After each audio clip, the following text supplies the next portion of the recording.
Check, check. Hello.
Okay, we're going to go ahead and get started. I think there's still some folks watching the video downstairs and they will come join us.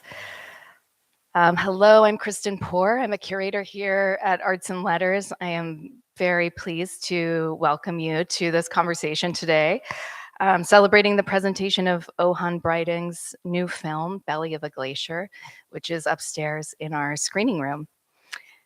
And since September, we've had a new pace of programming here. We're now open year-round with exhibitions, performances, concerts, and talks.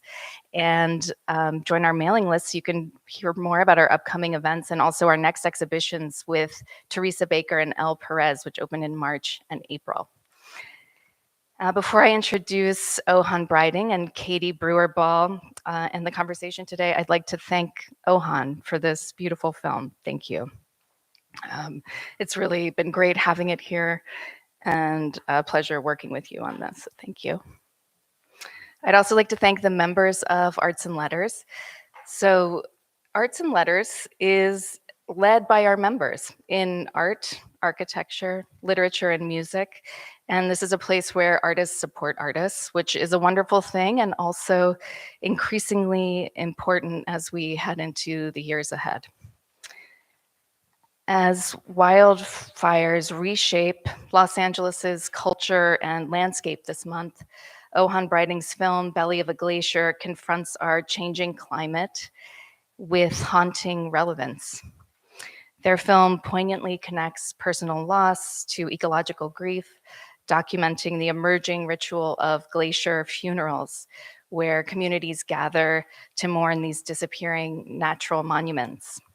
Today, we are honored to have Katie Brewer join Ohan to talk about their respective work on the ways that personal narratives intersect with the ice. So thank you, Katie, for being here. To briefly introduce Katie and Ohan, who I think for many of you do not need an introduction. Katie Brewer, KBB, is Associate Professor of Performance Studies at Wesleyan. Their book, The Only Way Out, The Racial and Sexual Performance of Escape, was published by Duke University Press last year, and they're currently working on Unsettling Art Criticism, Alaska Native Art After 1960, which is a new project about art criticism, Arctic science, and colonialism. And Ohan Breiding works in photography, video, and collaborative practices to explore ecological care, kinship, and landscape as witness through a queer and trans feminist lens. In 2 weeks, they will open a solo exhibition at Mass MoCA in North Adams, which will include the installation version of Belly of a Glacier. So with that, please join me in welcoming Ohan and KBB. Thank you.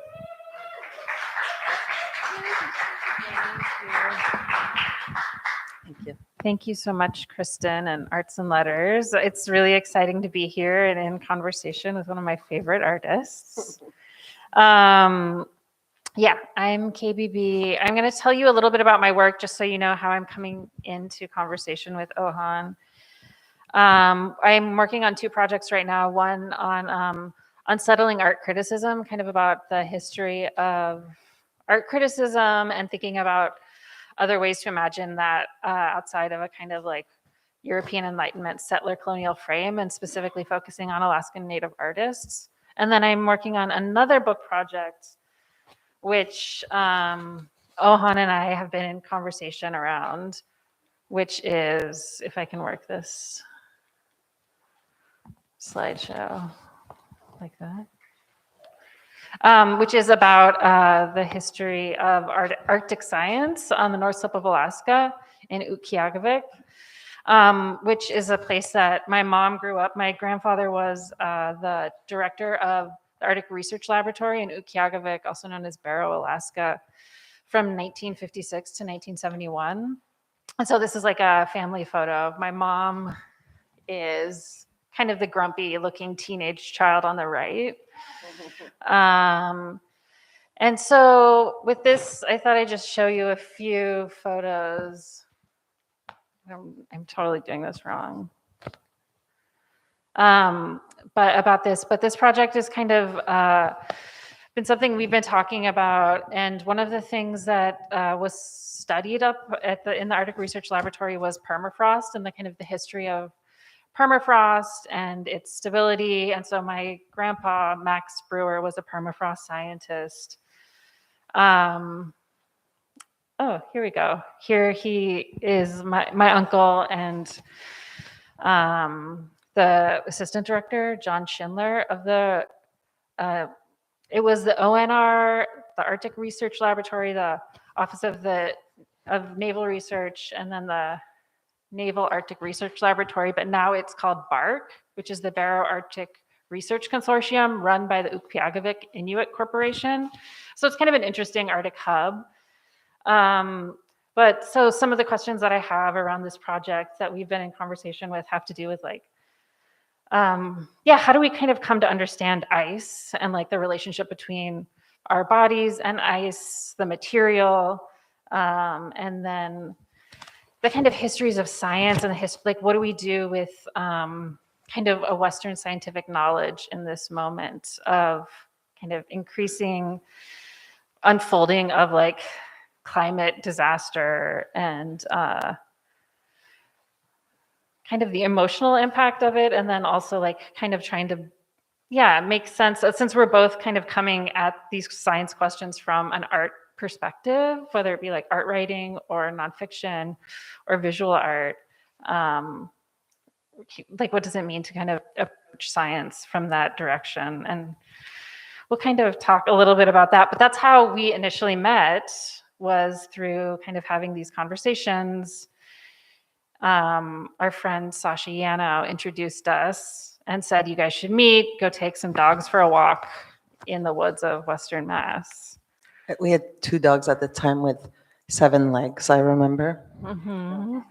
Yes, and we just crunched around the snow. Which is how all of this started. And then, Do you want me to share? Yeah. We met, actually, it was on the Robert Frost Trail, I think, if I'm remembering correctly. It was snowing, and I had this dog Goji with me, and you had your friend's dog that had 3 legs. And I was invited to do a 1-year artist in residence at Amherst College. I teach at Williams College, that's why I'm a full-time faculty, and they allowed me to go on a 2-year leave. The first was this residency, where I thought I was going to be making a project about a volcano. And so this whole project began with my love for this one volcano called Mount Okmok, which is in Alaska. And I became really fascinated by this one specific eruption that occurred in 43 BCE, which led the earth to cool, the crops to die, and then ultimately to sociopolitical upheaval up to 10 years later across major distances. And historians in the last few years have been writing articles that then led led to the fall of the Roman Republic and the beginning of the Roman Empire as we know it today. And so I thought it's really fascinating to think about an event that occurs in geology, and how does one then capture this via lens-based media prior to the invention of photography or film. And through that, I discovered that ice is one of our oldest record keepers of time. And I think maybe right after I met you, I went and traveled to the world's largest ancient ice archive, which is located in Lakewood, Colorado, and worked very closely with the curators there. And I love that they call themselves curators, like as in caretakers, and their job is to protect the ice, to keep it at a steady temperature of minus 38 degrees Celsius, so that researchers or artists like us are able to access this archive, research the past in order to perhaps predict the history or the future of climate change. And in ice, we see volcanic eruptions, like I'd mentioned, but we also see war, famine, we see plagues, signs of slavery, early forms of capitalism. And to me, that felt really, really interesting that there's this transtemporal material that is able to access sociopolitical upheavals across time and space. And so that was in the first chapter that I did at Amherst when we met. Yeah. Mhm. Yeah. Yeah. You had just gone to the ice archive it's the Ice Core archive in Lakewood, Colorado. Yeah. And I remember watching parts of that footage and you talking about bodies, right? And like these curators are like the only bodies that we see in there, which I thought was so fascinating, right? But there's like boots and shoes and coats and like thinking about, I don't know, yeah. Yeah, I think there was something really interesting about the failure of photography or filming in a space that's so cold, where ultimately the tripod legs start to freeze, the camera body starts to freeze. Of course, my body is freezing, as well as the other DP, the curator's bodies. And like, how does one try and capture something in a space that feels almost impossible to do so? And, it made me think about the own scars on my body and how those become more irritated in the cold weather. Like, our body's natural reaction is to go pee when one is cold, having a hard time breathing. I guess really feeling so much embodied that we could access both the surface layer of our skin as well as certain parts of the inside that feels quite similar to maybe how we're researching ice. Yeah, I'm really struck in that piece, like how much even though your body's not shown, and maybe this is because of what you've told me about some of your early work around photography and being like a body in a landscape, but how much like the body feels so present, even though we don't see a body. And maybe that is because of all of these words that you use in your description of belly of a glacier, right? The belly of a glacier, right? And ice snout, ice tongue. Yeah. It feels both warm and cold at the same time. Yeah. So we met, and then I interviewed Ohan for a magazine, and so we got to talk a little bit more. This is like kind of my secret way in to like get to talk to people I want to talk to. I'm like, do you want me to interview you? And they thankfully said yes. And so we got to talk a little bit more, and through that, I think this was like maybe a little bit before the book was coming out. This was right before the show, and then you had this book come out with all of these folks in it talking about belly of a glacier and ice. And I just thought I'd read a little something to introduce you to Ohan's work if you're not already familiar with it. But this is sort of what I had, part of what I had written in response to the book, and at the book launch, had the opportunity to speak with Ohan and read. Maybe just quickly before you said, the book launch was at Chelsea, but the books got lost in an ice storm, and so there was no books present Right. while KBB was reading this brilliant text that they had written. Yeah, which Ohan clearly orchestrated, secretly whispering to the ice. So Ohan Breiding's work leads me to think about ice, the way it is figured as an outside and elsewhere, known primarily through the aesthetics of imperial ambition. Thinking with Belly of a Glacier, how is ice used as a space for speculation, horror, colonial ambition, as well as a space of home, often figured in the popular imagination as unhomely? Cruikshanks reminds us that Athabascan, Tlingit, and Ayak philosophies tell us that glaciers are sentient beings. Jen Rose Smith writes of sea ice as a relational, symbiotic, and mutualistic as it is understood through indigenous life worlds. What do glacial dreams give us? How is ice used as a metaphor in art? How do such words, images, metaphors circulate? Writing strategy has to do with the body. As Sarah Ahmed writes, spaces are like a second skin that unfolds in the folds of the body. There's a kind of question that Breiding proposes with the use of words like, if it's your body, like ice tongue, ice glacier, ice snout, belly, right? Oh, there's so many words. Calving, right? Which comes in relation to this chapter 2, right? If it's your body, will you protect it, right? There's this kind of question in it. If it's your body, will you protect the glacier? So where bodies have places and histories, where bodies have communities and kin, ice is no longer an obstacle to unfettered mobility until it can be tamed, which is how it kind of gets talked about in these more early colonial discovery narratives, right? There's so many journals of like Arctic research, and conquest. So it's no longer a space to be tamed, but it's sentient, always moving and dynamic. Here, ice in the Arctic more generally are not only figured as an alarm bell for the rest of the world, but the glacier is its own world, its own body to be considered. The horror might not be the body of the glacier, but the way it is touched, cut through, and cut into, both beautiful and terrible. Mount Akmak, Utqiagvik, the Rhone Glacier, instead is figured as a place where, with cows or bears, a place of birth and death. It's not an abstract warning for the rest of us down south, but it's a peopled place, a history that exceeds its extraction.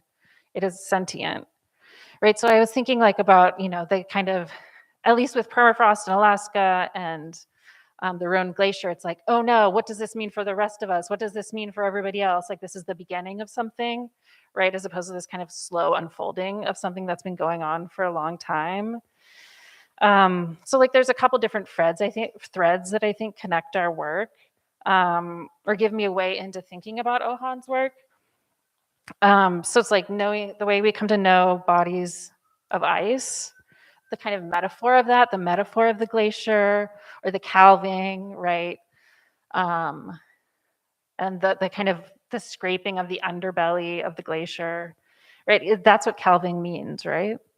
No, calving is when a big chunk of ice, so from the ice, the snout of the glacier falls off, becomes an iceberg, and so it means ultimately the death of the glacier. Right. So in animal language, calving is to give birth, and in glaciology terms, it's to the glacier is dying. The glacier's The dying. falling off into a big ice chunk, And usually this, into then a glacier lake or river. and the snout is like the edge. Yeah, it's the most the space of protuberance, like the one Yeah. that comes out the furthest, and the edge that becomes water. Yeah. Hmm. I know, I'm fascinated by the language, the like kind of poetics of the glacier. And then, yeah, just these questions of like what kinds of knowledge systems become helpful or most helpful for us in these moments, right? I think a lot of times it'll be like, a kind of like Western science will be like, okay, let's look to indigenous knowledge systems to fix it, right? And I don't think that that's a fair kind of gesture at all, right? But like, what are the ways in which we come to know things like glaciers or permafrost or ice and the kind of unfolding of them, right? Or their death. Could you talk about, I guess, your research in relation to permafrost and the secrets that permafrost holds for you? Or I don't know if it's like starting also with your family photo archive, or just the origin of this work that you're doing. Yes. Yeah, let me see if I can make this work this time. Yes, so to go this way, this is just a kind of image I found around where permafrost, I think the orange is like 90% permafrost coverage, right? And so this is the Arctic Circle. Just to think like, where is this kind of figure of permafrost most prevalent? Just to give, so one of the things that I really love about Ohan's work is just the way that they are able to visualize the glacier and like create a kind of visual narrative. So one of the things that I think is so valuable is like, how do we talk about these things? Like so one question is what sorts of knowledge systems are helpful for us in this moment, but also like, how do we talk about these sort of things that are happening, right? I think Kristen said like, that Ohan kind of looks head on into them to ask these questions, like into the images and into these questions of climate collapse. But I really appreciate the narratives, right? So one of the things I've been thinking about around permafrost is like, how do we visualize that? That's like actually a really hard thing. I feel like it's such a common word and we know like the permafrost is melting, we're all gonna die, right? Methane and CO2 and all of these things are being released, right? Like there are hunters that like, pass out in certain spots in the tundra because the gases are so strong. For me, part of it is like visualizing permafrost. So this was helpful for me. This is also just my grandpa in an ice tunnel, in a permafrost tunnel, which is not that glamorous. It's not like not Tony, what's her name? Jodie Foster, right? It's like way less exciting, but and then my grandpa and one of his co-scientists, Kenny Tuvak, an Inupiaq scientist, with a polar bear. So I've just kind of been going through these family archives, and some of them are love letters, which we can get to. I think Ohan maybe has a tie there soon. Some of them are love letters between him and somebody else that my family does not want me to publicly name at this juncture, but I will soon. And yeah, like, it's just these kind of interviews with him around permafrost. So here he says, people talk about permafrost as a material, ridiculous. Permafrost is a condition. And so there's also just like a lot of really interesting work being done around permafrost and the history of that term as a Russian term, which meant actually continuous frost, right? Because permafrost is not permanent. It's just a sort of, it's like ground and water that kind of fluctuates, but it's like permafrost, I think it has to be frozen for 2 years or longer, right? Which is not a permanent frost, right? But it's the things get caught in there. And so, yeah, if we're speaking metaphorically about these family narratives, like secrets get caught in there, right? Like colonial detritus. Yeah, and it's really interesting because permafrost becomes, at least in the 60s and 70s on the North Slope of Alaska, important insofar as it's something that folks have to figure out how to cut through in order to build pipelines, right? Or how to build structures on top of. And so it's like, I think that's where a lot of the research at that moment comes from. And now we're in a kind of different place with these questions. And then this was just another photograph that my girlfriend told me to include. But that's my grandpa in ice. And another one of the interesting things thinking about ice and these kind of visual histories is a guy named Nansen, I believe, from Norway figured out that in order to get around the Arctic Circle, you needed to freeze your ship into an ice pack. And so one of the things that was done at the Naval Arctic Research Laboratory in the 60s and 70s was the creation of these like research stations on ice islands. And this is an image of one of those. So, but then you can see all the detritus again getting caught there and just kind of left, right? Like I love the detail of the curtain. And then this was just another kind of image to think about, like, how do we visually tell these narratives of permafrost? That's not my expertise, but that's a question that I have in general. And one of the things that I really love about your work is the kind of, it's so important to be able to imagine climate, right? Mm-hmm. And which kind of leads me to one of my first questions for you is just like, how did you come to this work, but also what is the relationship between art and science for you? Mm-hmm. And I can... The Rhone Glacier is estimated to be 11,700 years old, and by 2050, it will no longer exist. And I think there's something outrageous about being able to try and imagine a death of something so old in our short lifetimes. That's never happened. And I think for me to make sense of that, I need to look towards science as well as indigenous knowledge and spirituality and other things. But I would say those are the three kind of triangular points that are giving me roots right now. And of course, in relation to photography, it's found on the basis of a collaboration between the art and like lens-based art and science, where we're collaborating with the sky and with light as a means to fix an image onto a surface, that surface often being something that was extracted from the ground, like silver.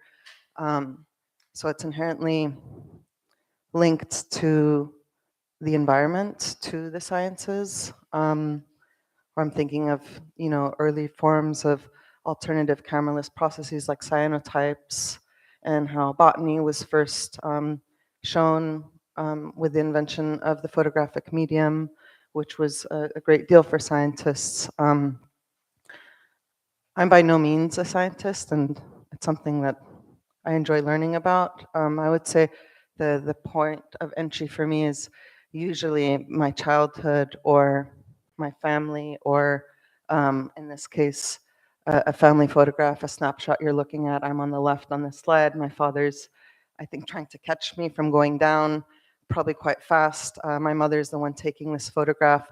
It's on the Rhone Glacier, and as a child, some of my favorite memories are taking place on this landscape that has now become ghostscape. And so I think for me, photography is a method, and photography both in my film work as well as thinking about moving image and sounds, to think about how do these processes of recordings make us consider time in an embodied sense. I've been rephotographing and refilming images that my mother took, and for me, there's something really beautiful about elongating time by allowing a gaze to continue to exist beyond someone's existence in this world.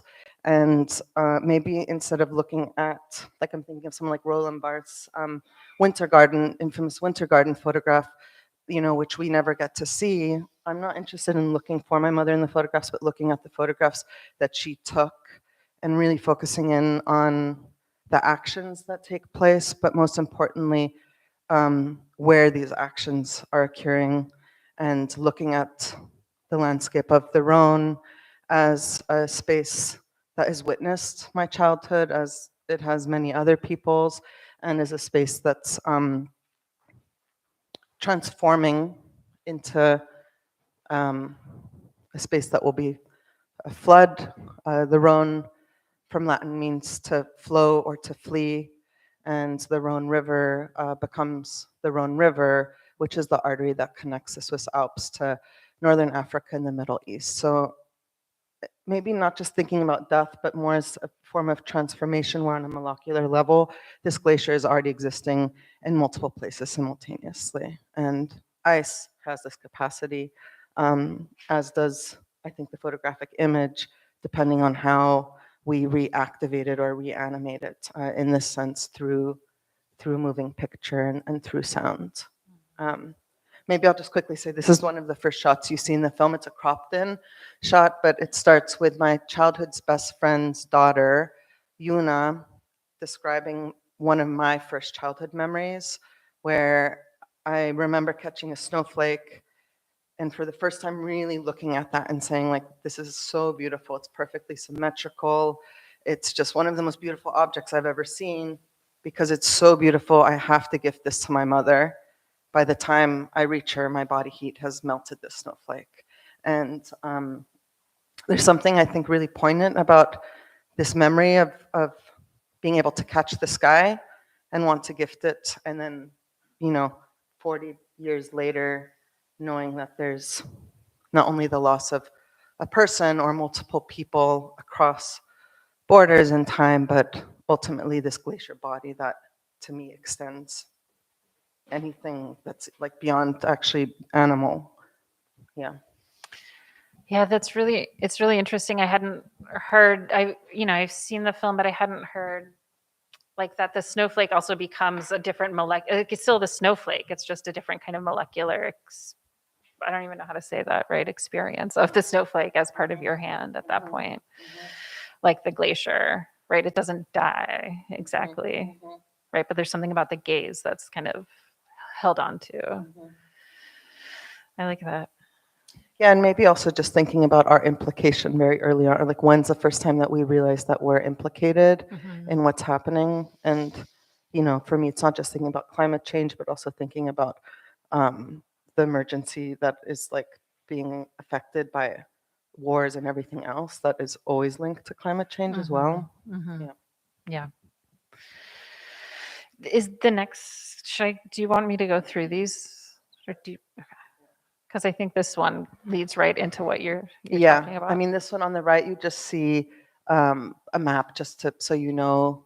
I'll just show the Rhone would be here, and then the river goes into Lake of Geneva or Lac Léman, and then through Lyon, Vienne, Viviers, Arles, and then right next to Marseille, it's going into the Mediterranean Sea. And on the left, you see one of the oldest drawing depictions of the Rhone.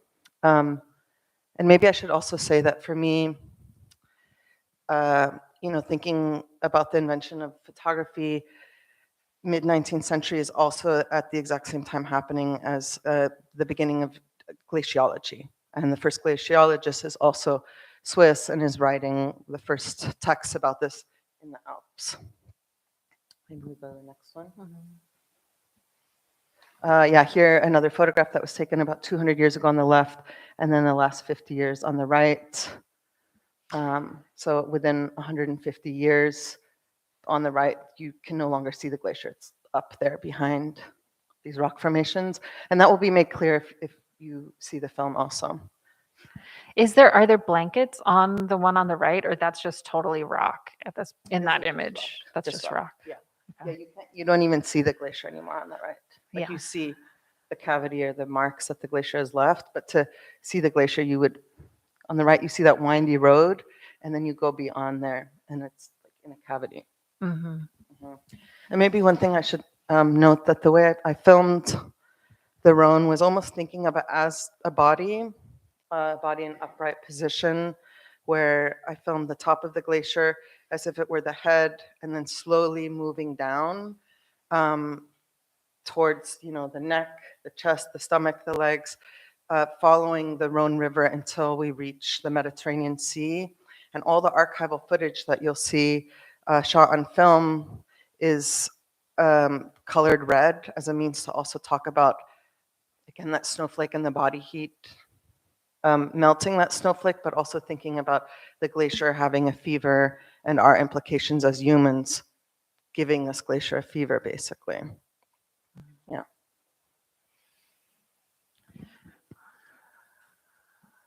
This is just an image, and you'll see in the film a closer up photograph of this, but just in case you haven't seen the film yet or are not familiar with cryology or ice studies, this is an ice core. They're always cut at a meter. And so in the Ancient Ice Archive, I was really interested in exploring ice cores from glaciers that already no longer exist, as well as from the Rhone that soon will no longer exist. And you can see it on the right much better than on the left, but each layer you're seeing is from a summer year, and then if it gets darker, winter year, summer year, winter year. So it's really a way to look at time as a clock, similar to maybe how we would see tree rings or stalagmites in a cave. But this is much older technology. Yeah, and this is just a still from the film. So it reminds me almost of a Walter de Maria earthwork. It feels quite spiritual to me. And here on the right and the left, again, these are these ice cores in aluminum tubes, always cut to exact 1 meter length. At one point, I measured all the scars on my body. It was exactly 1 meter also. So I felt like there was this innate relationship between the length of ice core and my body as well. In the film, you'll hear different voices of people. For me, it was really important to think about recording sounds of people from the areas that are most affected. And in this one scene, I have my childhood's, like my best friend from childhood, her mother and her daughter all speaking in Swiss German, which is the indigenous language to where the Rhone is located. So you hear these different voices as you're going through this archive. Yeah, I love this image. I mean, I think this is like the first time we see a body in this chapter 1 of Belly of a Glacier, right? Is like we're following the curator, the ice core curator, in this kind of like long, unending hallway. Yeah. Right. Right. Yeah. It's interesting to hear you talk about that in relation to the scars on your own body. Yeah. I don't know what I'm getting at with the bodies stuff, but I'm like really fascinated by how the lack of your body in this piece, like I just totally feel your body in this piece at the same time. I also had a question about where you're on the Rhone Glacier in that first image with sledding, like the part where it's all rock now, right? Yeah. So we're looking at that image from someone who's no longer with us, and then also at a place that's no longer with us in the same way that it was. Correct. Yeah. And I guess for me, that's the only way to make sense of what's happening in terms of climate is to link it to a death that is familiar. Wait, can you say more about that? A death that is familiar. Like, how do we imagine that in 50 years, no glaciers will exist? That's a fact. Even if we all said we're going to stop being in the airplane, we're going to stop driving, stop eating meat, we stopped every single thing. Some maybe we could save the Rhone Glacier no matter what by 2050 will be obsolete. How does one make sense of deep time within a small human's time? How does one collapse a hyper object like Timothy Morton, this ecological philosopher, talks a lot about climate catastrophe or a war or even thinking of God? How does one make sense of something that we cannot touch or grasp because it's so large and or distant? And I think for me, the only way of going about doing that is to think about the loss of my mother or the fear of losing my partner or my best friend, you. Like, going there is really scary, but I think we need to go there because what's happening is actually going to be even worse. If that makes sense. Yeah. Yeah. To think about the loss of the Rhone Glacier as an intimate loss, right? Like as a kind of devastating personal loss. Yeah, and maybe, I mean, this could be a good segue into the second part of the process of the film, where I returned then to this glacier after many years of not being there. And it was actually amazing because it was also because of Mathilde Walker-Bio, who's here, incredible curator, who commissioned the second chapter, where on the glacier during the last 5 years, the inhabitants of Obergoms, which is the closest village, have been covering the Rhone Glacier with these thermal blankets as a means to prevent it from melting so fast. I'm just skipping. Sorry. I know that Oh, there's that's an okay. image. I don't know if we did it. I'm not sure if I put one in. Oh. Maybe I did. And, you know, it's like if you had a wound and you needed stitches and said you would just be putting a Band-Aid on top of it. It's been helping, but it's not going to resolve this problem. And so they stopped covering it with these blankets. And I went to document the last time where they had covered this space. To me, it's really interesting, again, thinking about poetry or how in glaciology terms we're talking about animals in relationship to the glacier. The word for home in German is Heimat, which also means haunting. And so when I return to this space, it is a haunted space now. And of course, in literature, if we're looking at Swiss and German authors like Johann Wolfgang von Goethe or Max Frisch, one of my favorites, he's talking about glaciers in relation to, and you mentioned horror, of ghosts or something horrific being stuck inside of these bodies of ice, making sounds, trying to escape. And I think there's something really eerie about that space, returning to that space. But it also feels really important to think about the way that it's being documented. Maybe again to bring it back to art history, unlike in the Romantic period, thinking of someone like Caspar David Friedrich, who's depicting these landscapes of the sublime from a distance. It's always a distance, usually one, white man looking over this landscape. I decided to photograph and film this glacier from up close for the most part, as if taking care of a wounded body or a dying person, a sickly dog. Yeah. I want to just bring up some of those images. Is it all right if I ruin everything? Go And ahead. this is one from the distance. So just to say, it's like close up, and then you get to see one. So the the glacier, you always think glaciers are white, but they're actually darker color, is coming from up here and ends here. This is the glacier lake. These are parts of the calving that has occurred, and we see these draped ghosts of fabric, the remnants of the covering of these thermal blankets by this ad hoc collectivized efforts to save the glacier from the town members in Obergums. Yeah, it's interesting to think about the Heimlich, unheimlich, like the kind of uncanny of the horror. Like, why does it always get kind of depicted as like like glaciers, ice, are these like kind of scary things, right? And you're kind of not saying that that's not also true, but saying that there's like something much more intimate, like the sweetness of putting a blanket on a glacier, right? And documenting that, even though it seems like you're also saying that the residents of Obergums maybe knew that that wasn't going to fix it. Yeah. Yeah, and I think it's also really important to mention that Switzerland's a very wealthy country. They're able to afford draping this glacier with blankets, and of course, people most affected by climate catastrophe are going to be people that are poor and POC, and even thinking of this, it's going to be people in the Middle East and Northern Africa who are going to feel this effect much more than the people in Obergums. Because that's exactly where the water's going, right? Yeah. I really just want to look at your images for a minute as you're talking about this. I don't know if you want to talk over these or. Find this a drone photograph of this covering.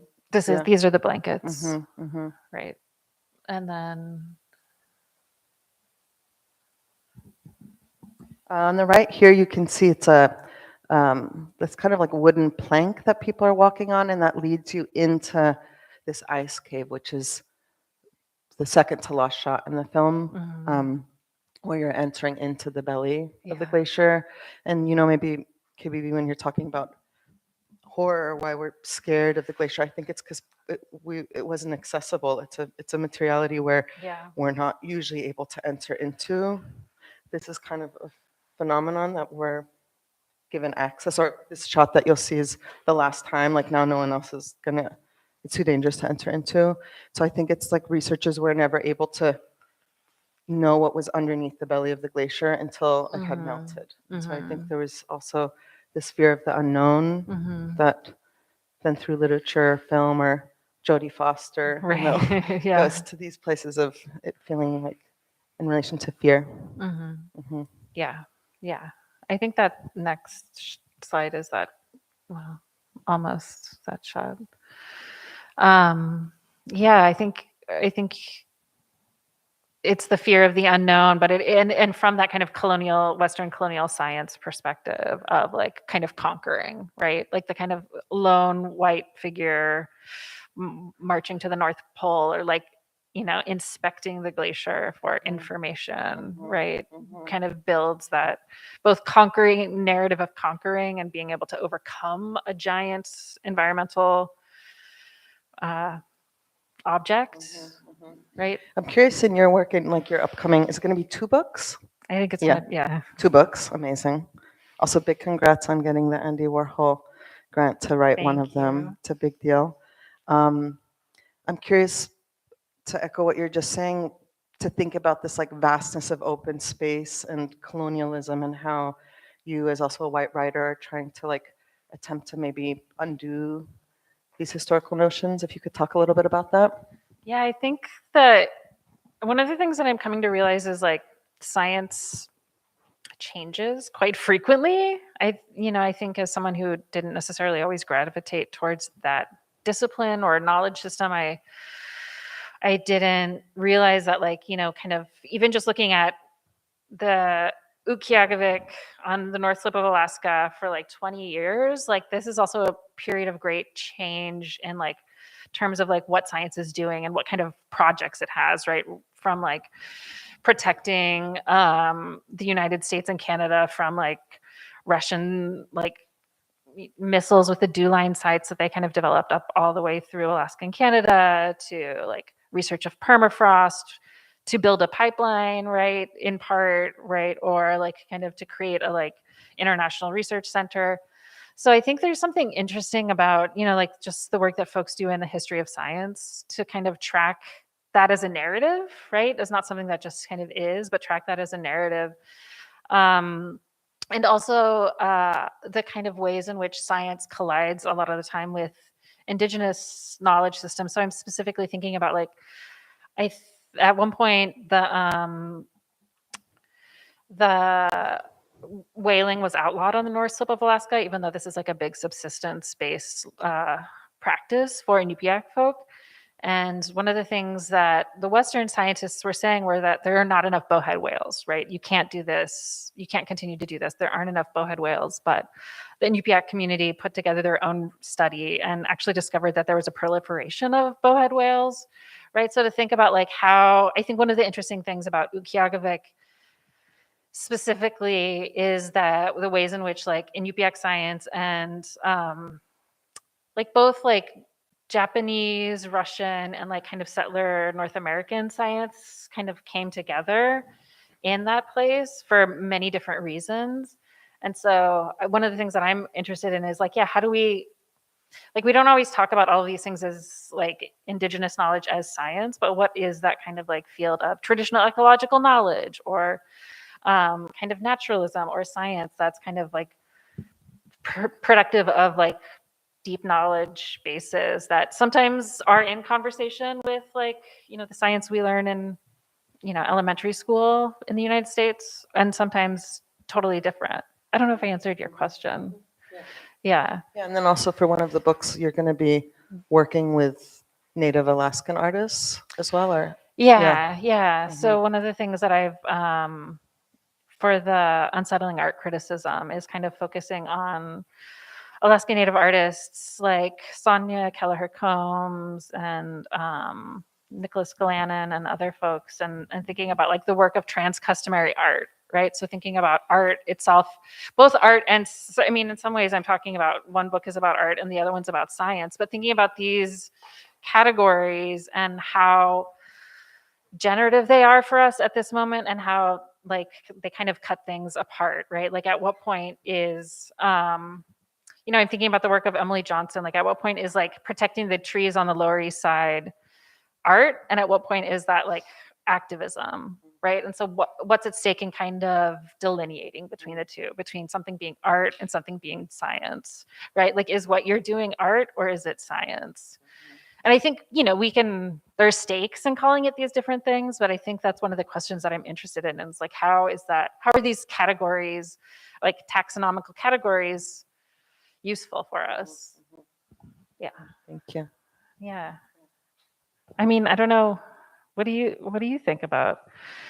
Like, what if I called your work science? Yeah, right. And you said I was like, it's art. I know. I knew you were gonna be like, no. You're gonna be like, science is this other thing. I'm interested in, thinking across disciplines where I would love to, like the fact that I could show this at Wesleyan, and a lot of people from the science departments came and saw this, and then I continue to learn about sciences through people that are working across fields. Yeah. I know, it's so fascinating talking to scientists. Yeah.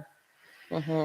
I know. One of the questions they asked you when you screened this at Wesleyan was, what does it mean to like have a funeral for something that's not yet dead? Which I don't know, thought was so interesting. Yeah, and maybe, just for those of you who have not seen the film yet, so the first part is the Ancient Ice Archive, the second part is the covering of the Rhone Glacier, and then the third part is, thanks also to the generous support from you, Kristen, to recreate a funeral based on archival footage that I've been watching. So the first glacier funeral happened in Iceland in 2019, and there's been 4 other funerals since then for glaciers in Switzerland, another one Iceland, in Austria, and in Mexico.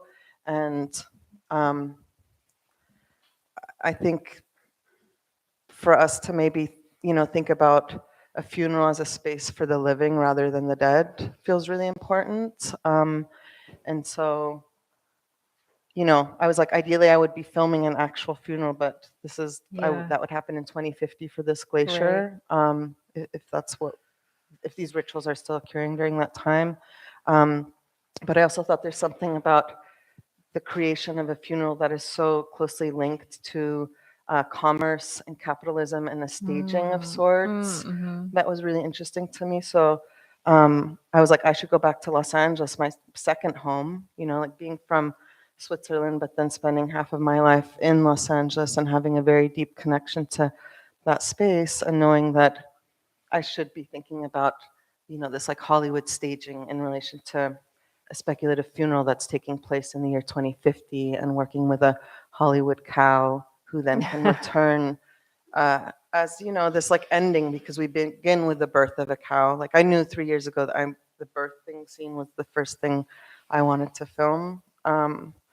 And yeah, I think there's something about speculation in relation to working with scientists that's really important to me, to be thinking about magical realism as a space that connects us to perhaps a space for dreams or even slight humor, right? Where I think in so much environmental work, we're looking at collaborations with science that are all about data that then create the sense of doom. And I think for me, I was trying to go against that very notion by thinking about the theatrics of a funeral and that also being able to be a sense of warning for what is to come. So I think that formal through line and genre allowed me to do both of those things simultaneously while also allowing the red archival footage of the actual funerals to come in.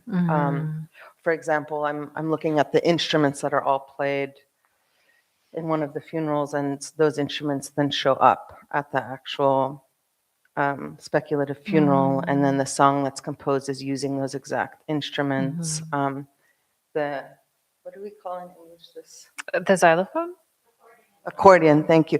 So for example, in the beginning of the film, we have this volcanic footage. The sound you're hearing is the accordion, but without a sound being made. It's just like thinking of it as our lungs. It's like breathing in and out, and then all the other instruments are trumpets or clarinets. They're all instruments that require the breath. So also thinking about like breathing in relation to climate catastrophe and using instruments from an actual glacier funeral animated in something that becomes speculative for the staging of it. Right. I don't know if that answered your question. But, Yeah. No, and I was wondering if you could talk a little bit more about sound, because that was one of the things that you were, mentioning with the installation, with your installation at Mass MoCA is just like, because I would imagine a glacier in my brain, I imagine a glacier or ice in general as very quiet and like serene and like I feel like a calm app or whatever, like a meditation app. But that's actually not how it appears in the film, right? Yeah, the sound is very important to me. I think for all the film works, the sound is like equally important as are the visuals. And for example, in the calving scene, when the calf comes out, you're actually hearing sounds of the ice breaking off, but you don't know that. And so there's like all these links that the sound, again, almost like as a warning, are allowing you to hear something without perhaps being aware of what it is, that then will later on repeat with the actual visuals, that then through that form of repetition, we're able to acknowledge both the past and the future at the same time. The part where we're looking at, there's 3 different slides of petrographic microscopes, like very thin slithers, looking through a petrographic microscope. Yeah, I can't go back to it. So and these are just the first, this is the first one, the other 2 are not on the slideshow, but this first one, all the sound recordings are from the Rhone region. So you hear yodeling, you hear one of the traditional instruments, which is a ceramic bowl where we put the 5-franc coin and it goes in these circles. We have church bells from the local village, laughter, singing. Really thinking about sound as that which needs to be indigenous to this first core. Once we get to the second one, that's these like very neon colors. Those are all sounds from the global south. So really thinking again about those who are most affected. So we have sounds of the Amazon trees falling, of whales screaming underwater, of different fires. And then the third and last slide is then different sounds of protest, of industrial, like machinery, airplanes. So kind of thinking about all the sounds universally that are affecting climate change. Yeah. And in the installation at Williams College, or there. Amherst? Oh yeah, Oh. at Amherst, not at Williams, at Amherst.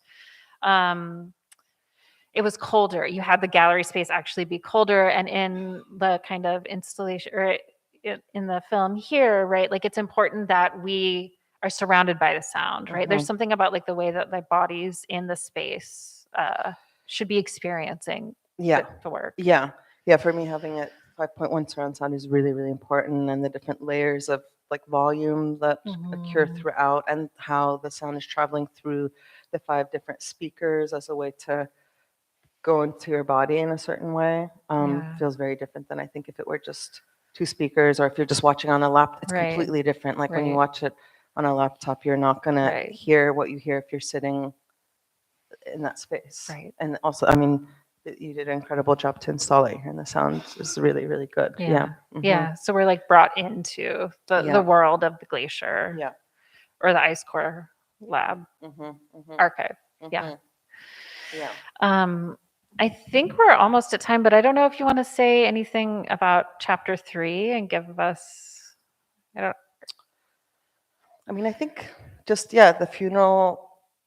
I mean, maybe I'll say there's a plaque in it that says "A Letter to the Future," and it's this plaque that talks about that we're the only ones who are going to know what's going to happen. That this glacier is going to lose its status by the year 2050, as will all other glaciers. And then thinking about the carbon footprint, like I was able to calculate what the carbon footprint will be by that year. I think that plaque feels important to me. And to think about like how do we memorialize something before it's happened. Right. I think as a queer and trans artist thinking about climate catastrophe right now is really scary. And I think there's something about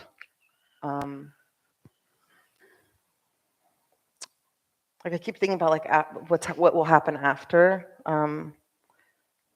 I don't know. I think I want to stop there. I think people should see it if they haven't seen it, and then there's not. I don't have a solution or any last. That's so weird. You don't have an answer to climate change.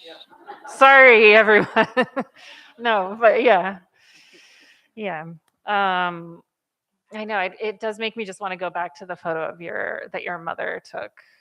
That's a photo, right? Or is it a video photo? Yeah, to think about. Photo, not a video of a photo. Right. Yeah. Right. Yeah. Do you have any last words or any?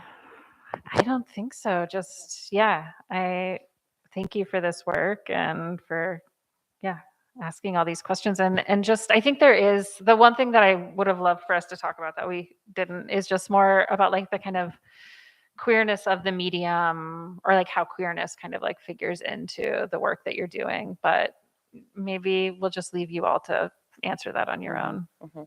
Maybe just one last thing also is I would really like to thank Richie Carey, who did the sound design, and also Katrin Eberson, who's the editor, and Show for helping with the text.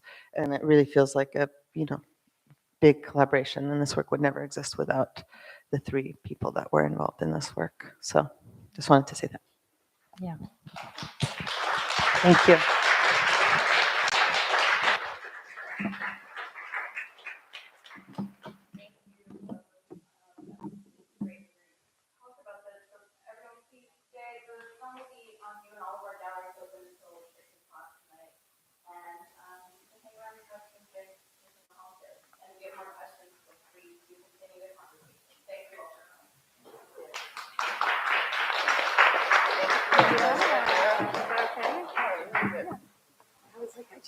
Jumped in. I was like, That was great. So I was like, I had no reason to be nervous when I was sitting next to you. I know. I'm like, I'm jumping in. Let's do it all. It was really good. At one point, I was like, wait, I have to ask a question. I didn't know I did it there. That was so good.